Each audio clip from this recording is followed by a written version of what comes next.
Okay. Hi, everyone. My name is Tracy. I am a nurse practitioner. I'm also certified in alternative medicine. I have been in the medical field since 2001. I have been a cardiac ICU nurse, and I started in 2004, became certified in alternative medicine in 2015, and became a family nurse practitioner in 2017. And one of the things that I found out is that medication is great, but it is just a Band-Aid. And we want to get to the root cause of a lot of our problems rather than just masking it. So I'm here to talk to you guys a little bit about ADD and ADHD, and some causes and some natural solutions. So let's go ahead and get started. And I'm going to start sharing my screen with you guys. So, okay.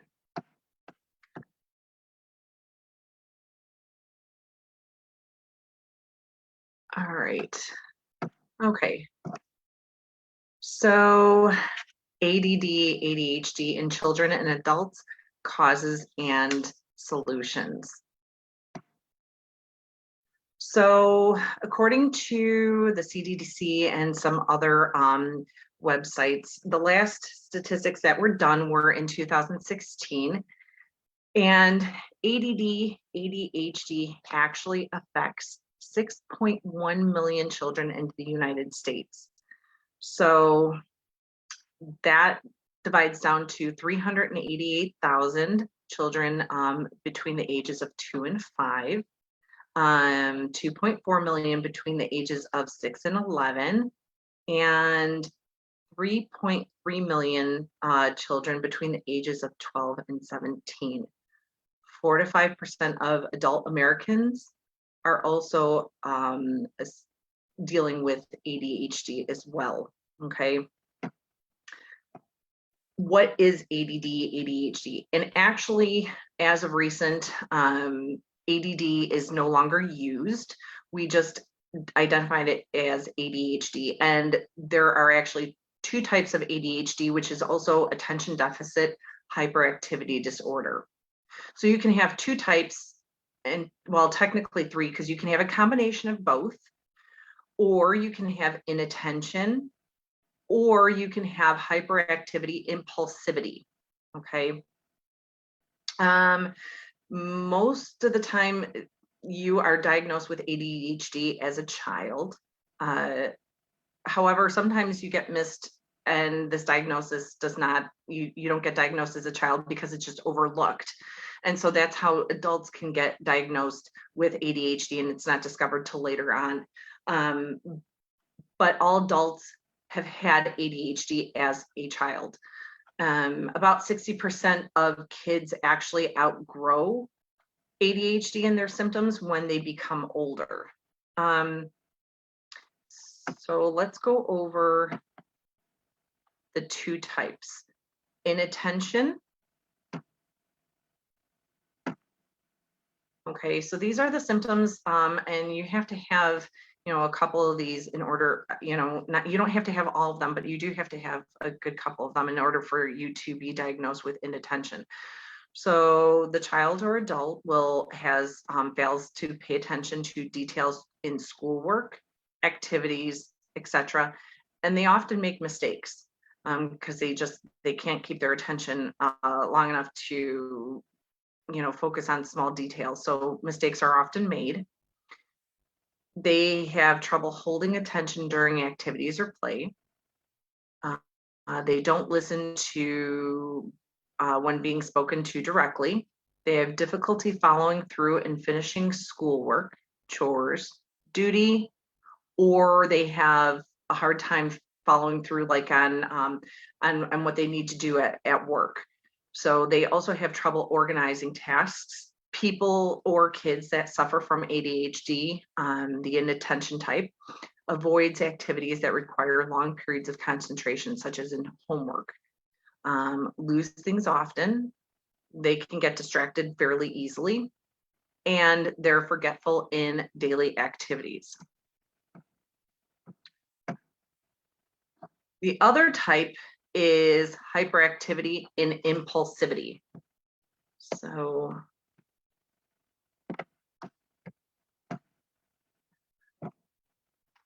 these people, adults or kids, fidget with their hands. They tap their feet. So if somebody's bouncing their foot a lot, this can be a sign of hyperactivity or the impulsivity. They squirm a lot in their seat. They're kind of like really fidgeting. They're kind of like always moving, and kids just can't sit still, or they got to be doing something, and their body has to be moving at all times. So people are constantly getting up from their seat. They can't sit still. They have to leave their seat. They have to be in constant motion. So kids are climbing or running at inappropriate times. Teens and adults may feel restless, cannot take part in player activities quietly, always has to be, constantly doing something, high activity levels, always on the go. So somebody who's, has to have one activity, and their day is jam-packed with things. They can't just ever sit still. They always have to have their day filled with things. Excessive talking, blurting out answers, so interrupting other people, not waiting their turn, interrupts or intrudes often. So these are adults or children that have the hyperactivity and impulsivity. Okay. Other associated symptoms that are associated with ADD or ADHD. So, and as you can imagine, so ADHD, so some other symptoms can include anxiety, depression, insomnia, and anger. Now, the funny thing is that, so these can be independent diagnoses. So somebody can have an actual just diagnosis of anxiety or depression on their own, and also a separate diagnosis of ADHD on their own. But you can have anxiety that's caused by the ADHD. I mean, if you really stop and think about it, if you're not able to get your work done on time, if you're constantly losing things, that's going to create anxiety, fear of losing your job, right? You might feel inadequate because you're not getting things done. You're not being able to do well and perform well in school or on the job. So that can cause depression. You might get frustrated with this and cause anger. So some of these are independent, meaning that if you didn't have ADHD, you'd still have the anxiety, or the depression, or the anger, or the insomnia. But some of them can be caused from having the ADHD or exacerbated by having the ADHD, if that makes sense. And insomnia is a big thing.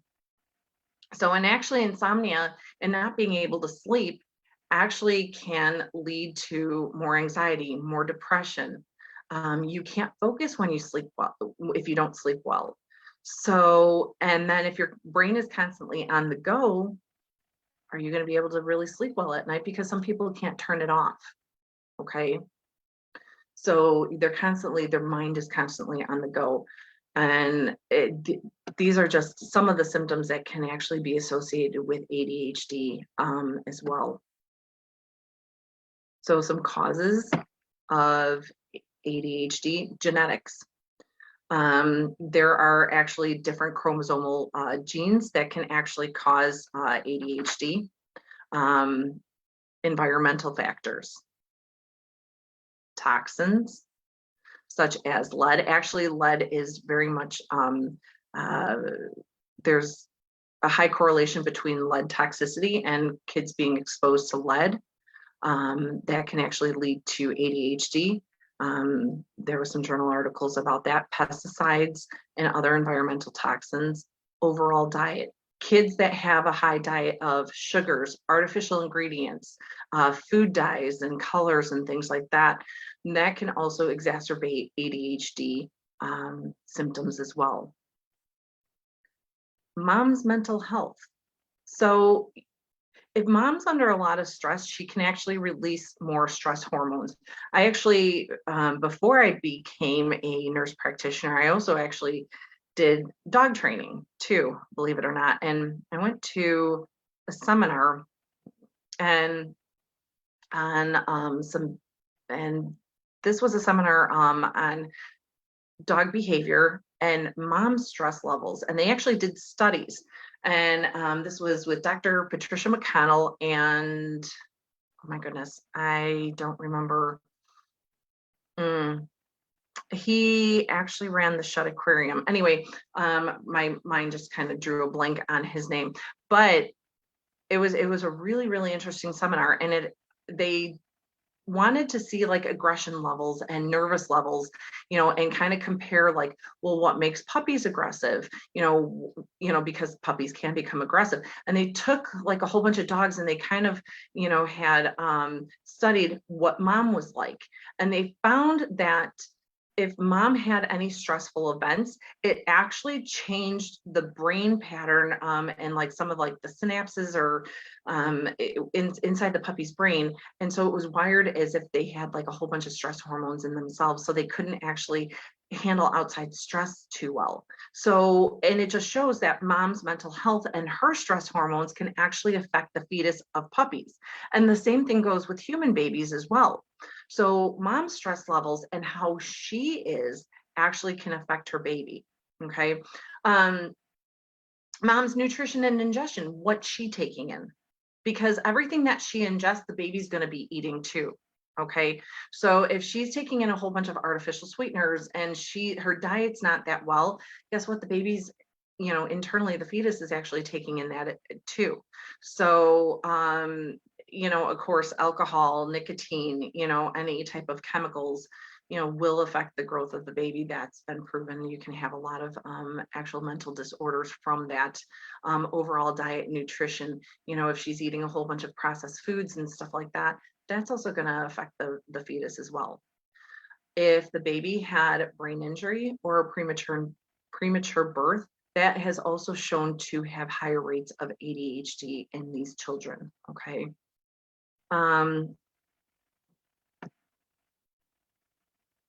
So again, and it's kind of a vicious cycle. So you do have genetics. Genetics can be exacerbated by toxins, diet, maternal role. So everything is kind of actually correlated together. Okay. But there are some causes that no one really actually ever talks about. Leaky gut is actually a very big role in mental health. Your gut health, actually, you have the gut-brain barrier and connection. So that's really important, and nobody really ever talks about that. And I actually did a health talk. You take a look at one of my other videos on gut health. This explains a lot about leaky gut. So I'm not going to get into a whole bunch of detail. If you want more detail on leaky gut, you can watch that video. But leaky gut is basically imbalances in gut flora. Gut flora happens to be all the good bacteria, the bad bacteria. You have nutritional yeast, you have, the gut has a whole bunch of viruses, bacteria, parasites, fungus, and it's all kept in a good check and balance. And you're supposed to have a lot of good, healthy bacteria. And the less diversity of healthy bacteria and other organisms in your gut, that's when bad bacteria, and you can have an overgrowth of candida and parasites and other things can actually take over, and you have an inability to absorb nutrients then. And most children are with ADHD are actually low in certain key nutrients, vitamin D, zinc, so magnesium, just to kind of name a few. But they're low in these vitamins and minerals. Causes include diet, of course, like we talked about, diet, toxins. Medication can actually cause a lot, like overuse of antibiotics. That can throw off your pH balance. That can throw off your gut flora. Antibiotics don't care what kind of bacteria it goes after. It's going to go after all the bacteria, even the good stuff in your gut. So heavy metals can throw off your pH and can actually destroy the lining of your gut. Diets high in carbohydrates can also create an imbalance of pH. It feeds candida bad bacteria, parasites. And people are like, parasites can happen in the United States? Yes, they can. Absolutely. 99.9% of the human population has parasites in their system. And in the United States, we just feel like we're immune to it. I don't know why, but we feel like we're privileged enough where we don't get that. And there's a lot of other countries in the world that know this, and they do parasitic cleanses on a regular basis, except for the United States. And you should see some of the pictures that my patients throw out at me. So yes, parasites are very common, and it often gets missed by physicians, partly because we can't really test for parasites per se unless you're actively shedding them in your stool. So you have to actually be killing them to pass them through your stool in order for them to show up, because they can be actually embedded into organ tissue and muscle tissue and things like that. So unless you're actively killing them and shedding them, they're not going to show up in stool samples. Okay. And there's really no blood work for that either. Parasites also further deplete absorption of key nutrients, and they actually absorb your nutrients, so you even become more nutritionally deficient. So most parasite symptoms are actually in Candida's overgrowth of fungus, Candida. These symptoms are actually very similar to people who suffer from ADHD. Includes anxiety, depression, nightmares, trouble sleeping, attention problem, among other things. But for the sake of this, we're talking about ADHD, but just for example, you can have eye floaters, okay? Jaw clenching or teeth clenching. You might have bloating, upset stomach, IBS type symptoms. You might have skin rashes and irritation. So toenail fungus is a symptom of an overgrowth of Candida and leaky gut, because the Candida is not contained in the gut. It's now traveled throughout the body. So those are some quick and simple symptoms that I kind of wanted to briefly go over, but you can find more of that again in my health talk about leaky gut. Okay. So what can actually be done naturally to help improve gut health? First off, because your gut health, you're not going to improve anything unless you improve your gut. So I talk about gut big time. So probiotics and prebiotics, yes, kids can start this, and most kids are not on this. A paleo and low carbohydrate diet. We talked about what to eat our last health talk, so you can listen to that, but look up paleo and low carbohydrate diet. So basically getting, especially your grains, get rid of your grains, and really try to stick around the 74-gram mark of how many carbohydrates you should be taking, and read your labels. Hidden artificial sugars and sweeteners are in a lot of juices, salad dressings, so you think you're eating something healthy and you're really not. Taking some digestive enzymes will also help too. Kids can be on digestive enzymes. Now you can do a parasitic cleanse and a candida cleanse with kids and adults. I would recommend seeing somebody like a naturopath or a functional medicine physician, or, this is what I do. I see kids all the time. We do parasitic cleanses and candida cleanses, detoxing heavy metals and heavy chemicals. So I would really consider seeing somebody who can help with that. And that's partly what it is that I do. So ADHD, actually I'm going to, oh, no, well, that's not going anywhere. So ADHD, we're going to replace that with the word sugar. So as you can see in this triangle, so you have sugar. Sugar, like we talked about, can cause actual nutritional deficiencies. Nutritional deficiencies can lead to organ dysfunction. How can your organs function properly if you're not absorbing the right nutrients? Okay. Sugar actually can lead to magnesium deficiency. It can lead to key vitamin and nutritional deficiencies. It feeds parasites and it feeds fungus. My suggestion would be to look up 143 ways that sugars ruin your health. And you can find this, and I'll put the link for the book actually in the comment section. So look up the book. There's like over 143 ways that sugars can ruin your health, and they can cause hyperactivity, insomnia, anxiety. This all sounds like symptoms from ADHD, right? So really look on curbing sugar intake. How we handle this is through a technique. So we want to get to the root cause. And what we found is that anything can cause anything in the body. So your symptoms for ADHD, might be from overload of sugar, which is most likely the case, too many carbohydrates, but it can also be from parasites. It can be from heavy metals.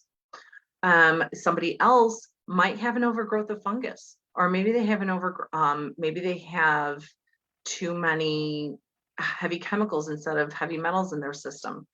So each person has an underlying cause, and it might be different. What's one for one person might be different from another person. So how we can find this out is through a technique called nutrition response testing.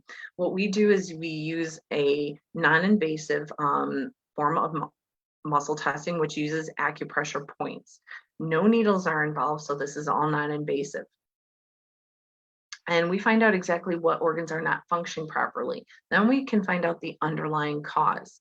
So, and because we're finding out the underlying cause and what's specific for each person, this is how it becomes a designed clinical nutrition. So it's designed specifically for what your body needs. We figure out the underlying cause, and you can have, like, one person can have overgrowth of candida, and another person can have an overgrowth of candida, and you guys might be on two separate types of supplements. It's not a one size fits all. We're using your body to find out exactly what your body needs. So, and clinical, meaning that we've done this with hundreds and hundreds and hundreds of patients, and we have gotten really good outcomes. So that's clinical. So it's designed clinical, and it's nutrition, what your body is missing and what it needs.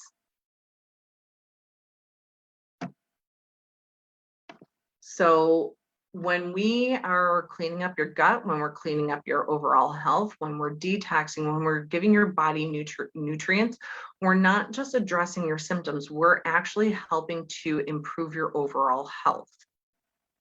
These are safe and natural. So unlike some of the supplements that you can get over the counter, over at a health food store, or even like over at Jewel or your local grocery store, it might say vitamins and minerals on there, but a lot of them are synthetic. And even if it says natural, a lot of times they only have to have one part that's from a natural substance, and then the rest can be synthetic, and they can still label it natural on there.